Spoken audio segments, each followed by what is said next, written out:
ከአንድ ሳምንት በኋላ የፕሬዝዳንት ዶናልድ ትራምፕ አስተዳደር በይፋ ስራ የሚጀምርበት እንደ ታላቁቱ አሜሪካን ፕሬዝዳንት አፍሪካ ምድር ውስጥ አንድም ጊዜ እግራቸው አልረገጠም። ምን አዲስ ነገር ሊያመጣ ይችላል? አሁን የሳቸው ፖሊሲ ምንድነው? የተቀየረ ነገር ይኖራል አይመስልኝም። አዳዲስ የፓንዶራ ሳጥኖችን ሊከፍቱ ይችላሉ። የሀገሮችን መንግስታት ሉዓላዊነታቸውንና የግዛት አንድነታቸውንና ሉዓላዊነታቸውን ይዘው እንዲቀጥሉ ትናገራለች። ትግበራ ላይ ግን የለም። አንዳንዶች የቀዝቃዛውን ጦርነት የሚያስታውስ የውክልና ጦርነቶች ስጋት ማድበስበስ አይቻልም። ስጋት አለ። ዋናው ምድጃ እየሆነች ነው። ይሄ አካሄዷ ምን ሊያተርፍላት ይችላል? ዋና ተፈለገው የኢትዮጵያ ጎረቤት ሆና ኢትዮጵያን ሰላም መንሳት ነው። ኢትዮጵያ ባነሳቸው የባህር በር ጉዳይ ላይ ምን ተስፋና ስጋት? በአንድ ሳንባ የሚተነፍሱ አይመስለኝም። ሊሆንም አይችልም። እናውቀዋለን። መንግስታችን ስማርት ነው። ህዝባችን ያውቀዋል።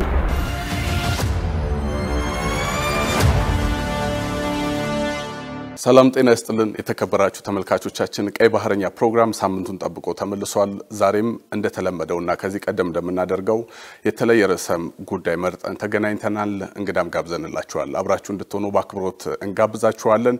ዛሬ የምንነጋገርበት ርዕሰ ጉዳይ በዚህ በያዝነው ወር ከአንድ ሳምንት በኋላ የፕሬዝዳንት ዶናልድ ትራምፕ አስተዳደር በይፋ ስራ የሚጀምርበት ጊዜ መሆኑ ይታወቃል። ከዚህ ጋር ተያይዞ በአፍሪካ ቀንድ ምን አይነት አዳዲስ ጉዳዮችን ልንመለከት እንችላለን የሚለውን ርዕሰ ጉዳይ አንስተን ነው የምንነጋገረው።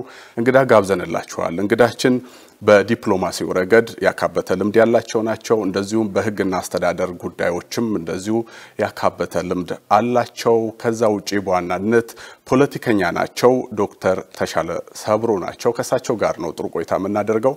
ዶክተር ወደ ቀይ ባህርኛ እንግዳችን ሆነው እዚህ ስለመጡ በቅድሚያ በጣም አመሰግናለሁ። እኔም ከልብ አመሰግናለሁ። እናመሰግናለን ዶክተር። ተመልካቾች ይህንን ዝግጅት በፋና ሚዲያ ኮርፖሬሽን የምታገኙት ይሆናል።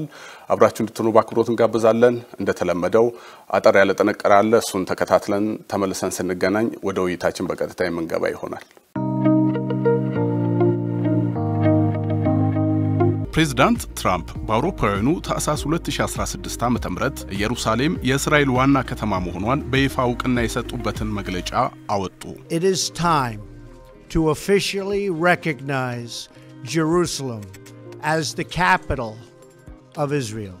ይህም ካወዛጋቢ ውሳኔዎቻቸው አንዱ እንደነበር ይታወቃል። ይህ የፕሬዝዳንት ትራምፕ ውሳኔ ለ70 ዓመታት ያህል የዘለቀውን የአሜሪካ የውጭ ጉዳይ ፖሊሲና የተባበሩት መንግስታት የጸጥታው ምክር ቤት ውሳኔን እንዲሁም በፍልስጤምና በእስራኤል ግጭት ላይ ያለውን አቋም በመሰረቱ ቀይሮታል። የቀንዱ የፖለቲካ ኢኮኖሚ ተንታኞች ይህንን አወዛጋቢ ውሳኔ በማስታወስ ፕሬዝዳንቱ በአዲሱ የስልጣን ዘመናቸው በአፍሪካ ቀንድ ራሷን እንደ ነጻ ሀገር ለምትቆጥረው ሶማሌላንድ እውቅና ይሰጡ ይሆን የሚል ጥያቄ እንዲያነሱ አድርጓቸዋል። ከሰሞኑም ትራምፕ የቻይና ተጽዕኖ በፓናማ ቦይ ውስጥ እያደገ በመምጣቱ የግሪንላንድና የፓናማ ካናልን እንደገና ለመጠቅለል ፍላጎት እንዳላቸው መግለጻቸውን ተከትሎ በርካቶች ትራምፕ ቃላቸውን ሊተገብሩ እንደሚችሉ ያለ ጥርጥር እየዘገቡ ነው። የዓለም አቀፉ የባህር ትራንስፖርት መረጃ መሰረት የየመን ግጭት ባስከተለው የቀይ ባህር ቀውስ ቀጥተኛ ተጎጂ የሆኑት የአውሮፓ ሀገራት ናቸው ይላል። ከዚህ በመነሳት የትራምፕ አስተዳደር ለምዕራባውያን አጋሮቹ ተመሳሳይ ድጋፉን ለማሳየት በፖለቲካዊ መልኩ የማይቻል ለሚመስለው የሶማሌላንድ የሀገርነት እውቅና ጉዳይ እንደማያመነቱ እየተገለጸ ነው። በሶማሊያ የአሜሪካ አምባሳደር ራይሊ በአዲሱ የሶማሌላንዱ ፕሬዝዳንት በዓለ-ሲመት ላይ ባደረጉት ንግግር ከሶማሌላንድ ጋር በጋራ ለመስራት ያስችለን ዘንድ ምኞታችሁንና ህልማችሁን አካፍሉ ሲሉ ተደምጠዋል። ከሁሉም ፓርቲዎች ጋር በጋራ መስራት እንፈልጋለን። እናም በዶክተር ኢሮ የሚመራው አዲሱ አስተዳደር ከኛ ጋር እንዲሰራ እንፈልጋለን። ምኞታችሁና ህልማችሁ ምን እንደሆነ ንገሩን። ይህም የወደፊት አጋራችሁ እንድንሆን ያግዘናል። ምንም እንኳን እንግሊዝ በሶማሊያና በሶማሌላንድ ቀውስ ጣልቃ እንደማትገባ ብትገልጽም የቀድሞ የእንግሊዝ መከላከያ ሚኒስትር ጋቪን ዊሊያምሰን ባለፈው ህዳር ወር መጨረሻ ላይ ከአሜሪካው ፕሬዝዳንት ዶናልድ ትራምፕ አስተዳደር ሰዎች ጋር ሶማሌላንድን እንደ ሉዓላዊ ሀገር እውቅና መስጠት በሚያስችሉ ሁኔታዎች ላይ መነጋገራቸውን ከኢንዲፔንደንት ጋዜጣ ጋር ባደረጉት ቃለ ምልልስ ተናግረዋል። ውይይቱ ሶማሌላንድ ከእንግሊዝ ጋር ያላትን ታሪካዊ ግንኙነት ግምት ውስጥ ማስገባቱ እርግጥ ቢሆንም እንግሊዝ በጉዳዩ ላይ ገለልተኛ ለመምሰል እየሞከረች ነው። ቻይና ግን የሶማሊያን ብሔራዊ ሉዓላዊነትና የግዛት አንድነት ለማስጠበቅ ሶማሊያን እንደምትደግፍ አረጋግጣለች። በአፍሪካ ቀንድ ቱርክና የተባበሩት አረብ ኤሚሬቶች አዲስ ዋና ተዋናዮች ሲሆኑ ከሶማሊያ ጋር ያላቸውን አጋርነት በተመለከተ መደበኛ መግለጫቸውን አውጥተዋል። ፕሬዝዳንት ትራምፕ የሶማሊላንድን ሉዓላዊነት እውቅና ከሰጡ ምናልባትም ለቀጠናው ሌላ ትኩሳት ይሆናል። የትራምፕ አስተዳደር ዳግም መምጣትን ተከትሎ ከመቼውም ጊዜ በላይ የሶማሊላንድ ስትራቴጂያዊ ጠቀሜታ ከፍ ብሏል። በእርግጥ የቀድሞ የሶማሊላንድ ፕሬዝዳንት ሙሴ ቤሂ አብዲ ከ2 ዓመታት በፊት ወደ ዋሽንግተን በማቅናት በአሜሪካ ይፋዊ የሥራ ጉብኝት አድርገው ነበር። በሄሪቴጅ ፋውንዴሽን ባደረጉት ቃለ ምልልስም የአሜሪካ አስተዳደር ለሶማሊላንድ ሉዓላዊነት እውቅና እንዲሰጥ ያላቸውን ፍላጎት አብራርተዋል። በአፍሪካ ቀንድ ሽብርተኝነትን ለመከላከልና ዲሞክራሲን ለማስፋፋት ከአሜሪካ ጋር የጋራ ጥረት ማድረግ እንደሚፈልጉ መናገራቸው በወቅቱ ተዘግቧል። በዓለም አቀፍ ደረጃ እውቅና ባለው የየመን መንግስትና በሁቲዎች መካከል እየተካሄደ ያለው የየመን ግጭት በአንድ በኩል ከሳውዲ ድጋፍ ሲቸረው፣ በሌላ በኩል እስራኤል በቅርቡ በየመን ላይ የአየር ጥቃት ሰንዝራለች። በዚህም በቀይ ባህር ላይ የደህንነት እጦትና ስጋት ተጠናክሮ ቀጥሏል። በእርግጥ የእስራኤልና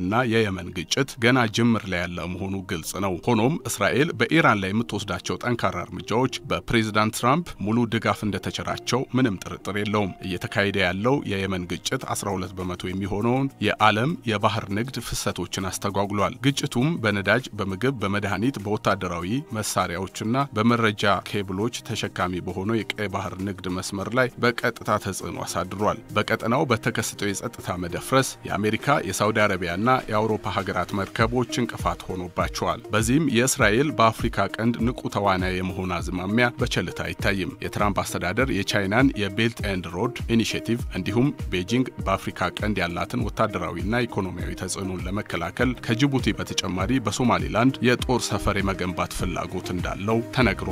ጅቡቲ በቀይ ባህር ከአፍሪካ ቀንድ፣ እስያና አውሮፓ ጋር ባላት የንግድና የመርከብ ትስስር ምክንያት በቀጠናው ቁልፍ ሚና ትጫወታለች። በዚህም በዓለም ላይ በጣም የተጨናነቀ የንግድ ማዕከል ሆናለች። ከአንድ ሳምንት በኋላ ስራውን የሚጀምረው የትራምፕ አስተዳደር ቁልፍ የሆነውን የዓለም የንግድ መስመር ለማስጠበቅ ለሶማሊላንድ እውቅና ከመስጠት ጀምሮ የባቤል ማንደብን የባህር መስመር ለመቆጣጠር የጓጓ ይመስላል። ይህንን ማድረጉ እስራኤል ከየመንና ኢራን ለሚሰነዘረው ጥቃት ምላሽ ለመስጠት ያግዛል። እንዲሁም የሲዩዝ ቦይና ቀይ ባህርን ይበልጥ አስተማማኝ መሆናቸው ለአሜሪካ ጂኦስትራቴጂያዊ ጥቅም ይሰጣል ተብሏል። ጥንቅሩን ተከታትለን ተመልሰን ተገናኘን። አሁን በቀጥታ ወደ ውይይታችን እንገባለን። ዶክተር ያው በድጋሚ ቀደም ሲል ለማስተዋወቅ እንደሞከርኩት በተለያየ ርዕሰ ጉዳይ ላይ ያካበተ ልምድ አለዎት። በሲኒየር ዲፕሎማት ኖት። በዲፕሎማሲው ረገድም ለሀገሩ ያበረከቱት በጣም ሰፋ ያለ ተሳትፎ ደረጃ የሚገለጽ ነው። ከዚህ ውጪ በዓለም አቀፍ ሕግ እንደዚሁም በአስተዳደር ጉዳዮች ላይም እንደዚሁ ያካበተ ልምድ አለዎት። አሁን ደግሞ በፖለቲካው ረገድ ደግሞ ንቁ ተሳትፎ እያደረጉ ያሉ ኖት። በተለይ በዚህ በሰላማዊ የፖለቲካ ትግል ውስጥ ስመጥር ሰው መሆኑን እንደዚሁ ማንሳት ፈልጋለሁ። እነዚህ ሁሉ ጉዳዮች ተደማምረው እንግዲህ ባለፉት በርካታ ዓመታት በኢትዮጵያ የፖለቲካ ኢኮኖሚ ዑደት ውስጥ በመሳተፍ ረገድ ሰፋ ያለ ተሳትፎና ሚና እንዳለው አንድ ፖለቲከኛ ለመንደርደሪያ ቢሆን በጣም ጥሩ ነው ብዬ ስላሰብኩ ነው ይህንን ጥያቄ ማነሳው። ወደ ዋና ጉዳያችን ከመግባታችን በፊት እንግዲህ አሁን ባለው ነባራዊ ሁኔታ ሀገር ለሚባለው ትልቅ ምስል ወይንም ይሄ ብሔራዊ ጥቅም የሚባሉ ጉዳዮች ላይ ያለን አተያይና ግንዛቤ እንዴት ነው እርሶ የሚገመግሙት ከሚለው ጥያቄ ብነሳ? እኔ ባጭሩ ከቀዳማዊ ኃይለ ሥላሴ ስርዓተ መንግስት መጨረሻዎቹ ጊዜ ጀምሮ በወጣትነት እድሜም ቢሆን በመንግስት በተለያዩ ስልጣናት የቆየው እንደመሆነ መጠን ዋና ዋና የሚባሉትን አራቱን መንግስታት አሳልፍ ያለውኝ በስራም በትምህርትም በውጭም በውስጥም ሰፊ ጊዜ አሳልፍ ያለውኝ። ያ ማለትም በጃንሆይ መጨረሻ ወታደራዊ መንግስት ደርግንና ኢህአዴግን አሁን ደግሞ ብልጽግና በእነዚህ ስርዓተ መንግስታት ውስጥ እንደማለፌ ሁሉ የኢትዮጵያ መሰረታዊ ችግር ምን እንደሆነ ከሚያውቁት ባልተናነሰ አጥብቄ ግን አምርሬ ሰላማዊ ትግልንም ማጣጣፍ የፈለኩበትና ይኖርኩበትም በዋናነት አንኳር ችግር ለልጅ ልጆቻችን እየተረፈ የመጣው ነጥብ ወይም 4 ነጥብ ያልተበጀለት ያልተቻለ የእርስ በርስ አለመግባባቶች ናቸው። ያን የወረስን መጣ ነው። በእኔ እድሜ ያለው አባቴም ለኔ ያወረሱት ይሄንኑ የተሟላ ጸጥታ የሌለች ሀገር ነው። እኔም ለልጄ የማስተላልፈው ለእናንተ አይነት የሚደርሰው ይሄው አይነት የሆነ ቪሽየስ ሰርክል የሆነ ችግራችን ነው ያለ መታደለው ነው። ስለዚህ ብቸኛ አማራጭ 1 አማራጭ 2 አማራጭ 3ም ብሔራዊ መግባባትና እርቀ ሰላም ብቻ ነው። ከነሶንኮፉ ይሄን ነገር አውጥተን ጥለን በአዲስ ማንነቶቻችን በአዲስ ተሐድሶ በአዲስ ሁለመናችንን እኛው መጀመሪያ ተገንብተን ሀገራችን መገንባት አለብን ከሚሉት ወገን ነኝ። መልካም እንግዲህ ወደ ዋናው ርዕሰ ጉዳያችን እንምጣ። ያው ለመንደርደሪያ ይሄን ያህል ካነሳን ያው ቀይ ባህረኛ ፕሮግራም በዋናነት ተመልካቾችም እንደሚያውቁት ቀጠናዊ ጉዳዮች ላይ እንደዚሁም ደግሞ የባህር በር ጉዳይ ላይ ትኩረት አድርጎ የሚሰራ ፕሮግራም ሆኖ ይታወቃልና ከዚህ ጋር ተያይዞ እንግዲህ አዳዲስ እድገቶች ምንድናቸው የሚለውንም እየተመለከትን እዛ ላይ ሐሳብ እየሰጠን የምንቀጥልበት ፕሮግራም ነው። እንግዲህ ዛሬ ከርሶ ጋር ያገናኘኝ ዋናው ርዕሰ ጉዳይ የዶናልድ ትራምፕ ዳግም ወደ ስልጣን መምጣት በአፍሪካ ቀንድ ወይንም ደግሞ በቀይ ባህር አካባቢ ምን አዲስ ነገር ሊያመጣ ይችላል የሚል ርዕሰ ጉዳይ ነው። እዚህ ላይ እስቲ የርሶን አታይ ቢነግሩ። ዶናልድ ትራምፕ ነበሩ ከዚህ ቀደም በኢትዮጵያ ጉዳይ ላይ የኢትዮጵያ ሕዝብ እንኳንስ መሪዎች፣ ፖለቲከኞች፣ ዲፕሎማቶች ቀርቶ ተራው ሕዝብ ያውቃቸዋል። ሚኒስትሮች በማንነታቸው ይታወቃሉ፣ በግብታውነታቸው ይታወቃሉ፣ በጠንካራ ስሜታቸውና በውሳኔዎቻቸው ይታወቃሉ። እንደ ጎጂም እንደ ጥንካሬያቸው እንደ መሪና እንደ ወታደርም ይታወቃሉ። የውሳኔ ሰው ናቸው፣ አክራሪም ናቸው። ስለዚህ ተመልሰው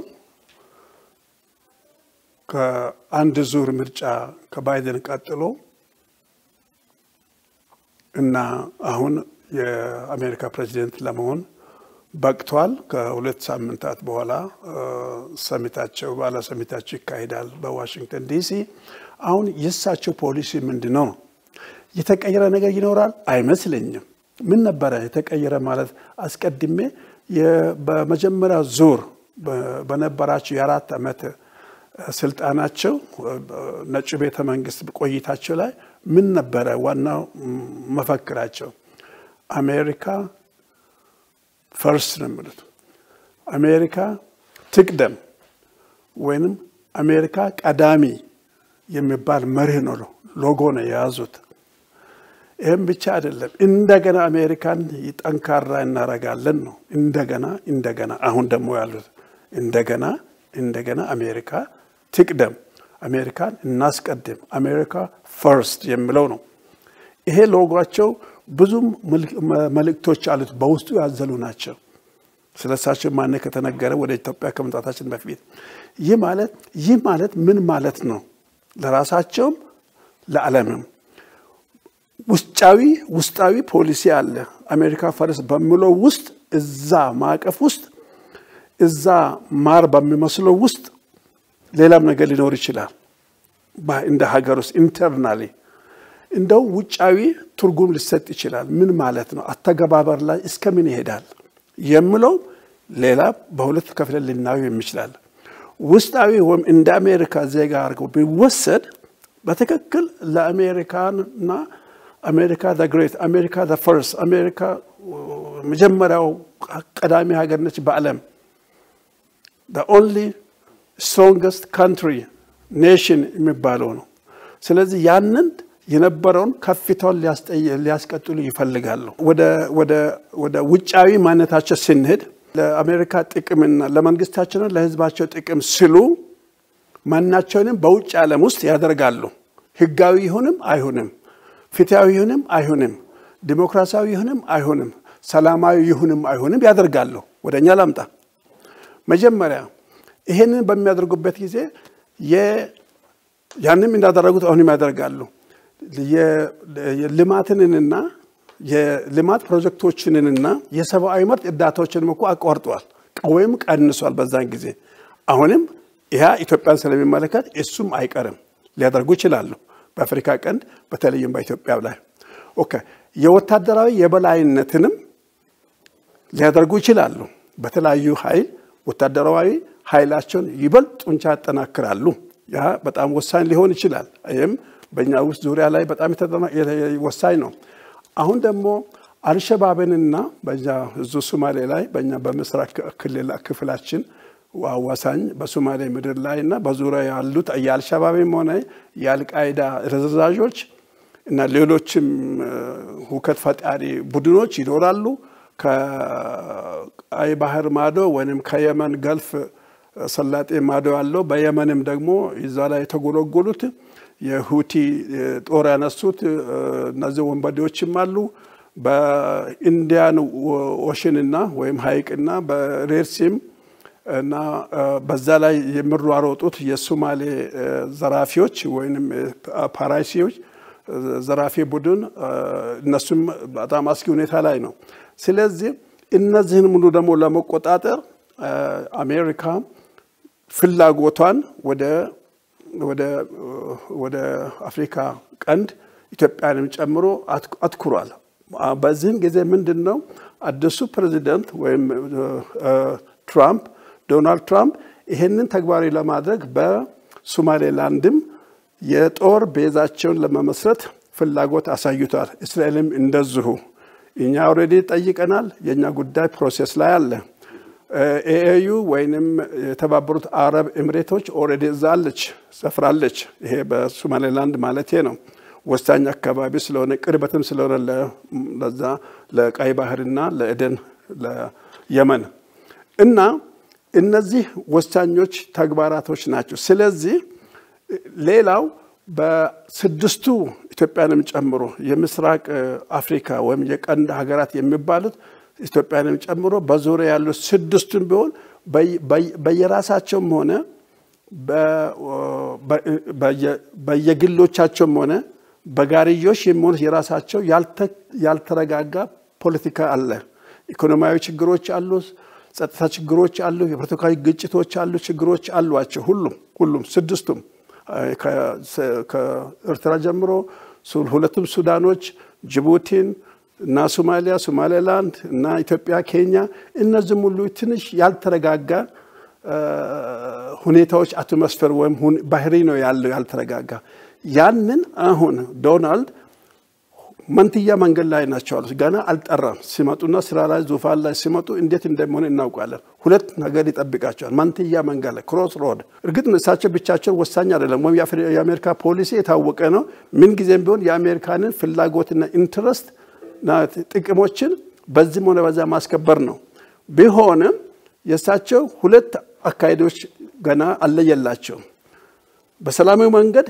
የአፍሪካን ቀንድ ያረጋጋሉ ዲሞክራሲያዊ በሆነ ፍትሃዊ በሆነ ነገር የመፍትሄ ሐሳቦችን አቅርበው ከየመሮቻቸው ጋር በውይይት ይፈታሉ ያስፈታሉ ወይስ ያከሩታል ወይም ያበጣብጣሉ የባሰውን አናቆም ስለዚህ ይሄንን ማድረግ የሚቻልበት አካይዶች አሉ ሌሎች አካይዶችም አሉ እሳቸው ብቻም ሳይሆን ሌሎች አካይዶች አሉ ምን ማድረግ እንዳለብን የሚለው ጥያቄ የሳቸው በትኩረት ምንከታተልበት ጉዳዮች አሉ ማለት ነው መልካም እንግዲህ ቀደም ሲል እንዳነሱት በዋናነት በጣም የዶናልድ ትራምፕ አስተዳደር ስራ መጀመር ጋር ተያይዞ እየተነሳ ያለው ለሶማሌላንድ ዕውቅና ሊሰጥ ይችላል አስተዳደሩ የሚል ሐሳቦች በሰፊው እየተሰጡ ነው ያሉት እንግዲህ ለአመታት አንዳንድ የሪፐብሊካን ሴናተሮች የሶማሌላንድን ከሶማሊያ ነፃ የመውጣት ጉዳይ ላይ ሰፊ የሆነ ግፊት ሲያሳድሩ እንደነበር የምናስታውሰው ሀቅ ነው ከዚህ ጋር ተያይዞ እንግዲህ በተለይም ትራምፕ በመጀመሪያው ዙር የስልጣን ዘመናቸው ላይ ከወሰዷቸው የመጨረሻ እርምጃዎች መካከል በሶማሊያ የሚገኙ የአሜሪካ ወታደሮችን እንዲወጡ ትዕዛዝ ማስተላለፋቸው እንደነበር ይታወቃል። ውሳኔው በ2021 በባይደን አስተዳደር መሻሩ የሚታወቅ ነው። እንግዲህ የሴኔት ኮሚቴዎች አብዛኞቹ ማለት ይቻላል ራስ ገዟ ሶማሌላንድ ሉዓላዊነቷን የሚደግፉ በመሆናቸው ጋር ተያይዞ ከአሜሪካ እውቅና የማግኘቱ ተስፋ አሁን ላይ እርግጥ የሚሆንበት እድል እንዳለ በሰፊው እየተነገረ ነው ያለው። ሶማሌላንድም ከእንግሊዝ ጋር ያላት ታሪካዊ የሆነ ግንኙነት አለ። የትራምፕ አስተዳደር ምናልባት ለሶማሌላንድ ነፃነቷን በይፋ የሚያውጅ ከሆነ በእንግሊዝ ላይ ተጨማሪ የሆነ ጫናዎች ሊፈጠሩ ይችላሉ የሚል ሐሳቦችን በሰፊ ይነሳሉ። የሶማሊያን ሉዓላዊ መብቶችን የመደገፍ ሁኔታዎች በቻይና በኩል ይታያሉ። ሶማሌላንድ በሌላኛው ጎን ከታይዋን ጋር ደግሞ ያላትም ግንኙነት አለ። እነዚህን ጉዳዮች ስንመለከታቸው በተለይ በቀጠናው እንደዚህ አይነት ሁኔታዎች በተለይ አዳዲስ የፓንዶራ ሳጥኖችን ሊከፍቱ ይችላሉ የሚል ሐሳቦች አሉ። አንዳንዶች የቀዝቃዛውን ጦርነት የሚያስታውስ የውክልና ጦርነቶች ስጋት በዚህ ቀጠና ላይ እንዳለ እየገለጹ ነው ያሉትና እርስዎ እዚህ ላይ ምን ይላሉ? ማድበስበስ አይቻልም። ስጋት አለ።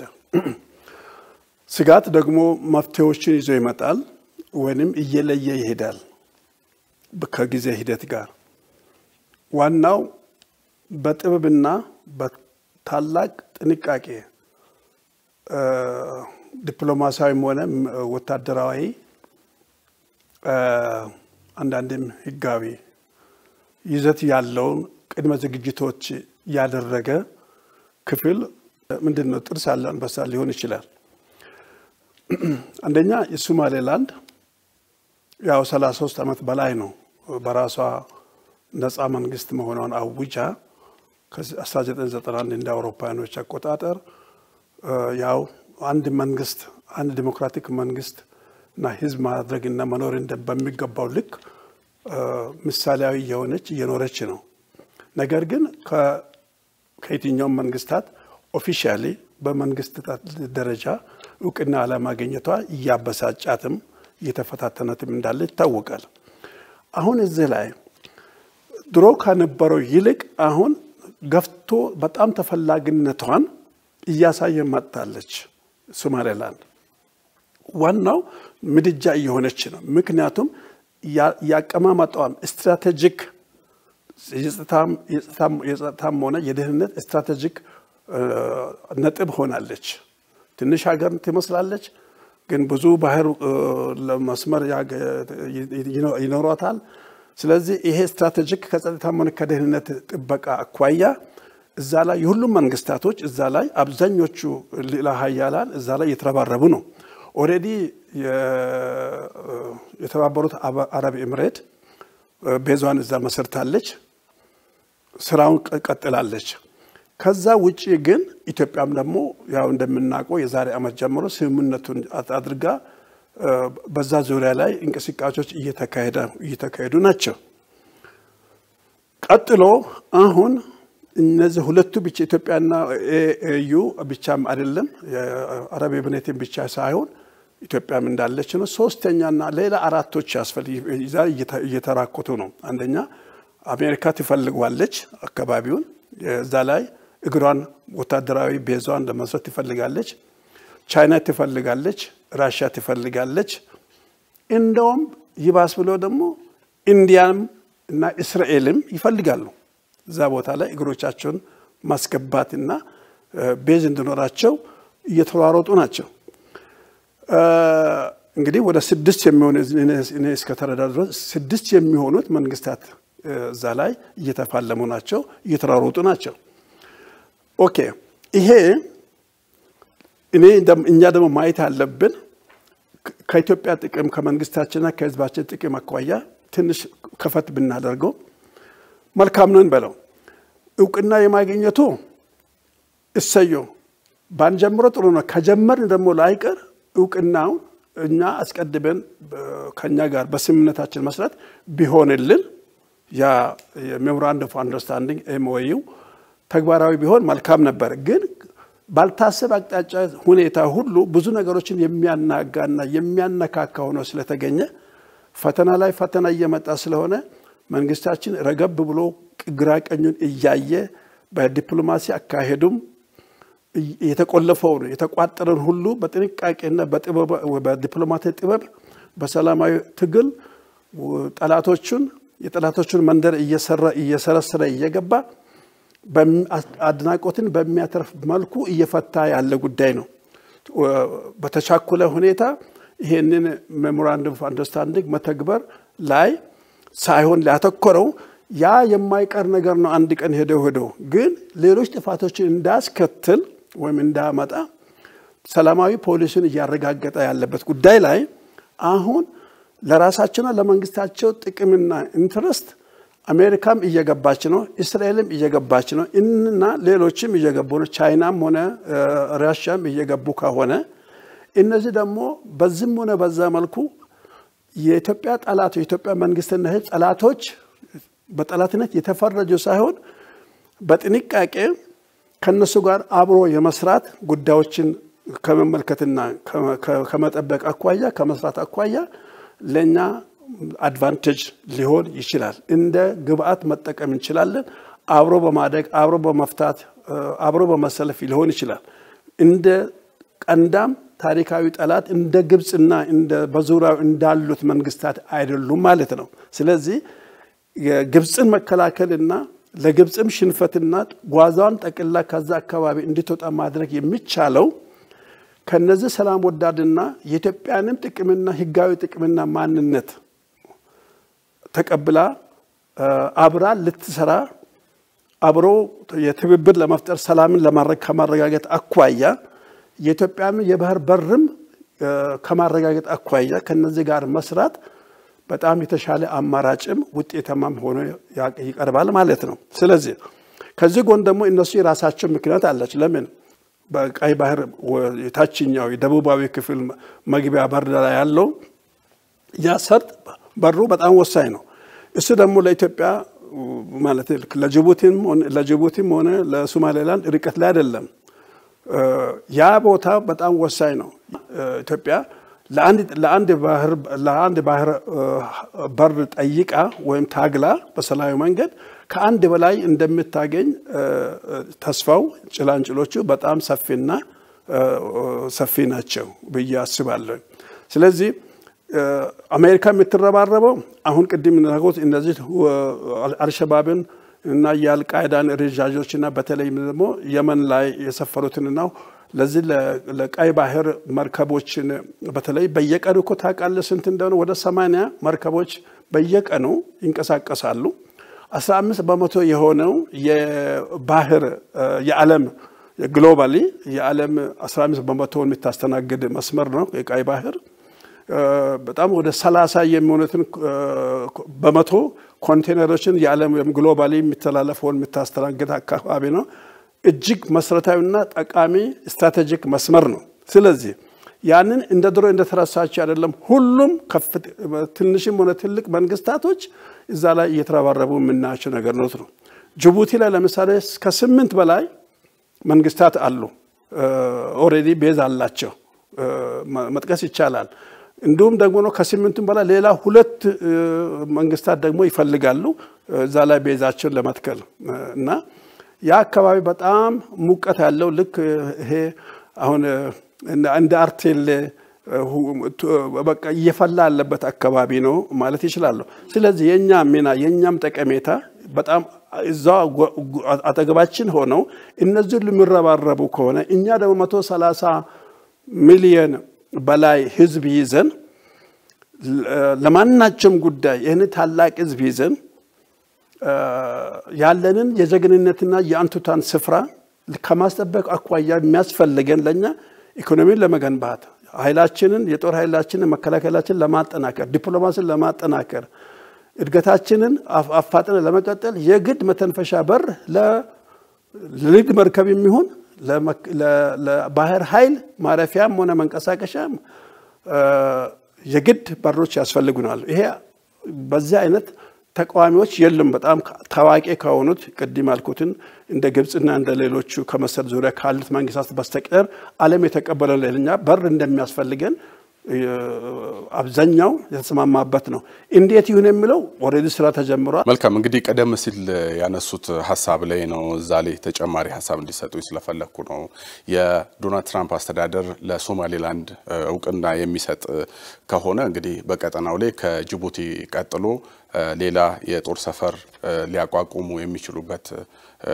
እድል መኖሩም እንደዚሁ መረጃዎች እየወጡ ነውና ይህ አካሄድ ለኢትዮጵያ አደገኛ ቢመስልም ኢትዮጵያ ግን ከሶማሌላንድም ከሶማሊያም ጋር ያላትን ግንኙነት እያጣጣመች ወደፊት ለመቀጠል ሙከራ እያደረገች ያለች ሀገር መሆኗ ይታወቃልና ይሄ አካሄዷ ምን ሊያተርፍላት ይችላል ኢትዮጵያና ሶማሊያ ስምምነት ላይ መድረሳቸውን ተከትሎ የባይደን አስተዳደር ለዚህ ስምምነት እውቅና ሰጥቷል ድጋፉንም አሳይቷል አሁን የትራምፕ አስተዳደር ምናልባትም ይህንን ስምምነት እንዴት እንደሚመለከተው እርግጠኛ ሆኖ መናገር አይቻልም የሚሉ በርካቶች አሉና እርሶ ምናልባት እዚህ ላይ ምን አይነት አቋምና እርምጃ ሊወስድ ይችላል እንደቀድሞ የትራምፕ የባይደን አስተዳደር ይህንን ስምምነት ሊደግፈው ይችላል ወይንስ ደግሞ ምን አይነት ምላሽ ይኖራል በዚህ ረገድ የቱርክስ ሚና እዚህስ ምን ይመስላል ምክንያቱም ቱርክ ጠለቅ ያለ ተሳትፎ እንደነበራት ይታወቃል በስምምነቱም አጠቃላይ ጥሩ ገጽታና ጥሩ ስም አግኝታለች በተለይ ከኢትዮጵያና ሶማሊያ ጋር በተገናኘው አለመግባባቶችን ለመፍታት የሄደችበት ጥረት ጥሩ ስም አሰጥቷታል ይህንን ደግሞ የዲፕሎማሲ ሀብት ስለሆነ የምትጠቀመው ነገር እንደሆነ ይታወቃል ከዚህ ጋር ተያይዞ የቱርክ ሚና ምን ሊሆን ይችላል የትኛውንም የውጭ መንግስታትን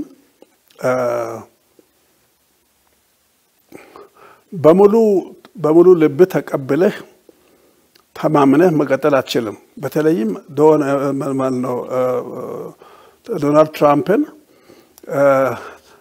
በዚህ መልኩ ማንም መንግስታችንም ይሄንን በሙሉ ልቡ ተቀብሎ በአንድ ሳንባ የሚተነፍሱ አይመስለኝም ሊሆንም አይችልም እናውቀዋለን መንግስታችን ስማርት ነው ህዝባችንን ያውቀዋል ምክንያቱም የዶናልድ ትራምፕ ሙድ ተለዋዋጭ ነው ድንገተኛ ነው በአንዴ ይፈናዳል በአንዴ ዲስትራክቲቭ ሊሆን ይችላል ጠቃሚም ሊሆን ይችላል አፍራሽ ሊሆን ይችላል ገንቢ ሊሆን ይችላል ግን ድንገተኛ ነው የሚደረገው ፖሊሶች ሁሉ ደሞም የአሜሪካን ፖሊሲ ማንንም ጠማን የትኛው መንግስት ቤተ መንግስታቸው ውስጥ ዋይት ሃውስ ይግባ ፖሊሲያቸው አንድ ነው የተለወጠ ነገር ብዙ ጊዜ አታገኝም በተለይም እሺ የአፍሪካን ዶላር በነበሩበት ጊዜ በመጀመሪያው ዙር ላይ 4 አመት ሲቆዩ አንድም ጊዜ እግራቸውን እንደ ታላቁቱ አሜሪካን ፕሬዚደንት አፍሪካ ምድር ውስጥ አንድም ጊዜ እግራቸው አልረገጠም ኦኬ አሁንም ደግሞ በዛን ጊዜ የረገጡት እግሮች ቢኖሩ ፓምፒዮ የሳቸው ቤተሰባዊ ሰው ናቸው እና ፖለቲከኛ እሳቸውና ምስታቸው ልጃቸው ናቸው አፍሪካን አንዳንድ አፍሪካን በተለይ በዌስት አፍሪካ ጉብኝት ያደረጉት እነዚህ 3 ሰዎች ናቸው ቢጠቀሱ እንኳን አሁንም ደግሞ በምርጫ ይምረጡኝ ዘመቻ ሲያካሂዱ ባለፉት 2-3 ወራት በምንም አይነት መልኩ ራሱን የቻለ አጀንዳ ይዘው ስለ አፍሪካ የውጭ ግንኙነት ያላቸውን ፖሊሲ ቅድመ ሁኔታዎችን ሊከተሉ የሚችሉትን የሚገባቸውን በሚገባ አቋማቸውን ወይም መልእክታቸውን በቅስቀሳ ውስጥ እንኳን ሲናገሩ አልሰማንም አስገዳጅ ሁኔታዎች ተፈጥረዋል አሁን በዚህኛው ዙር ላይ አስገዳጅ ሁኔታዎች አሉ አፍሪካን በቀላሉ ነግሌክት አድርገው ወይንም ንቀው ወይም የራሷ ጉዳይ ምን አገባት ምን የትሄዳለች ብሎ የሚያስበው አይመስለኝም ምክንያቱም አሁን የብሪክስ መፈጠርና እሱም ጥርስ አለ አንበሳ እየሆነ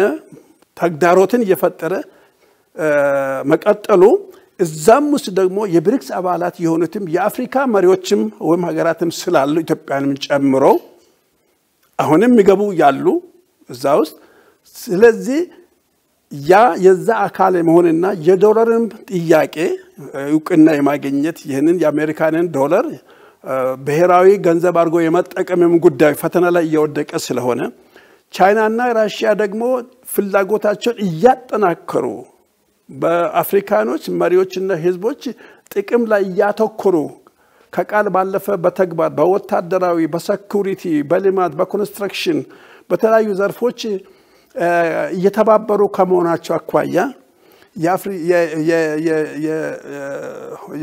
ነጩ ቤተ መንግስት በተለይም ዶናልድ ትራምፕ ይመስለኛል አሁን ቆም ብሎ ከአንድ ጊዜ በላይ ቆም ብሎ ሊያስቡ የሚችሉ ይመስለኛል ፖሊሲያቸው እንደቀደመው ጊዜ በቃ የተረሳ ኔግሌክትድ የተደረገ ኮንቲኔንት ወይም ክፍል ኮንቲኔንት ወይንም አህጉር አድርጎ የሚቀጥሉ አይመስለኝም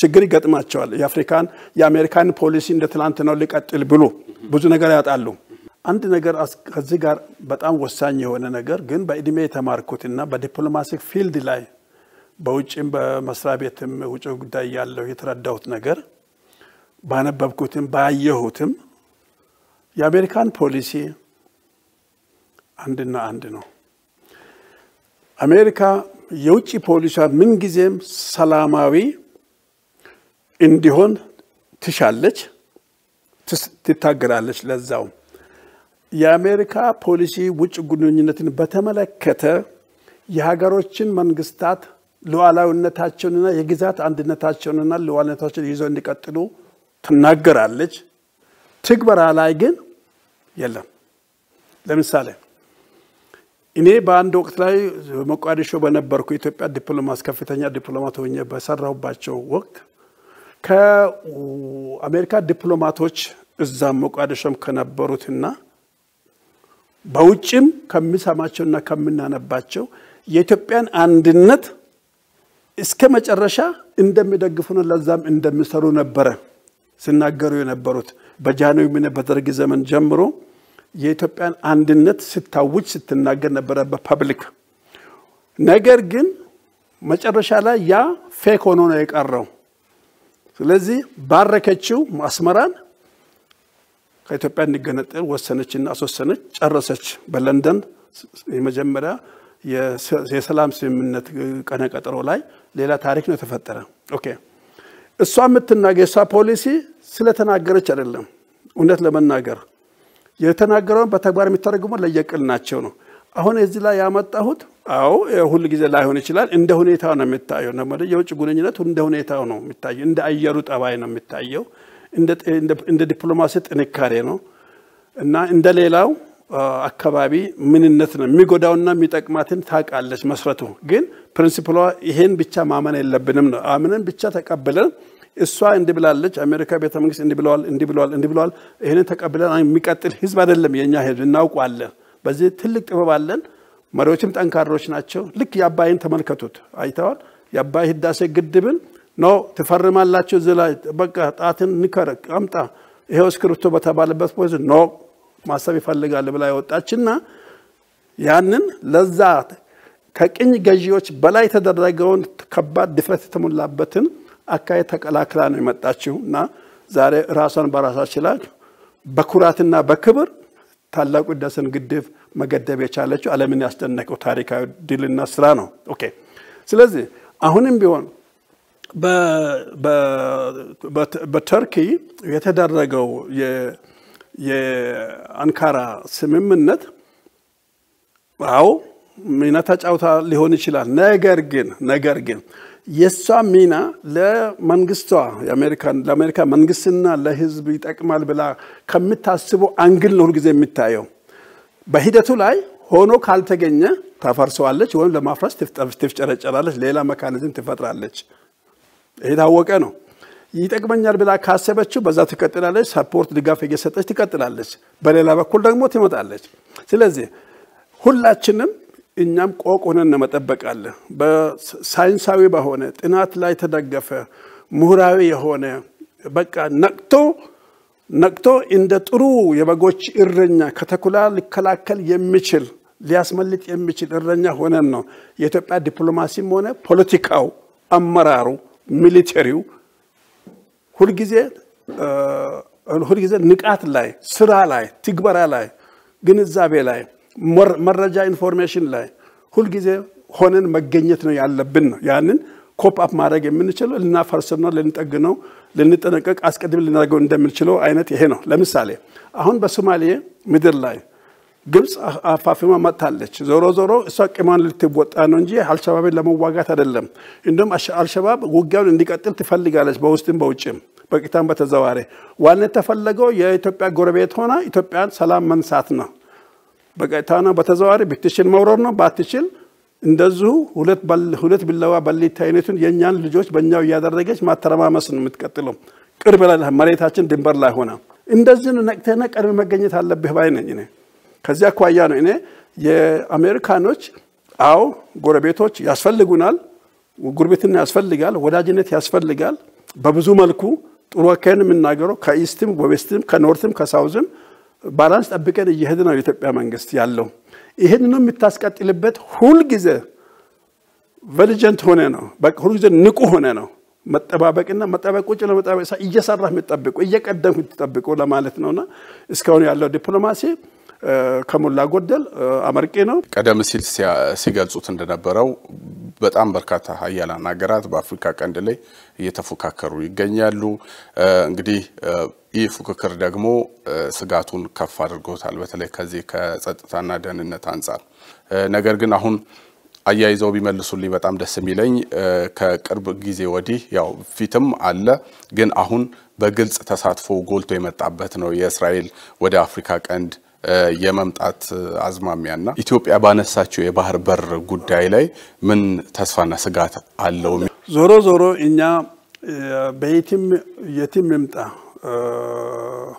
ሶማሌላንድ የሚቀመጥ ሞቃዲሾ የሚግቡ ሁሉም ለራሱ ኢንትረስት ብሎ ይመጣል ስለዚህ እኛነታችን እንደያዝ ያንን የጀግንነት ስሜታችንን የችሎታችን በሁለንተናው በኩል በሁለንተናው መልኩ የተዘጋጀን መሆናችንን በውስጥ ማንነታችንን በውስጥ ድፍረት በውስጥ ጥንካሬ ኖሮን ነው እነዚህን ሁሉ የምናስተናግደው እንደያመጣጣዎቻቸው ስለዚህ የእስራኤል መምጣት ለራሷ ፖሊሲ ለራሷ ምንነት ለራሷ ሴኩሪቲ ለማረጋገጥ አስቀድማ ለመከላከል ነው በተለይም ቀይ ባህርን በሚመለከት እና በዛ በኤደን ሰላጤ ዙሪያ ላይ ያለውን እንቅስቃሴዎች የሷ መርከቦች እኮ እየተመቱ ናቸው የሷ ጥቅሞችና የሷ ወዳጆች እየተጎዱ ናቸው በዛ ባህር ላይ በዛ መተላለፊያ ላይ ስለዚህ አቅራቢያ ሆና ከባህር ማዶ ወዳ ማዶ ሆና ሜዲትራኒያን ጥግ ላይ ሆና እዚህ መጣ ካልመጣች በስተቀር አልተመቻትም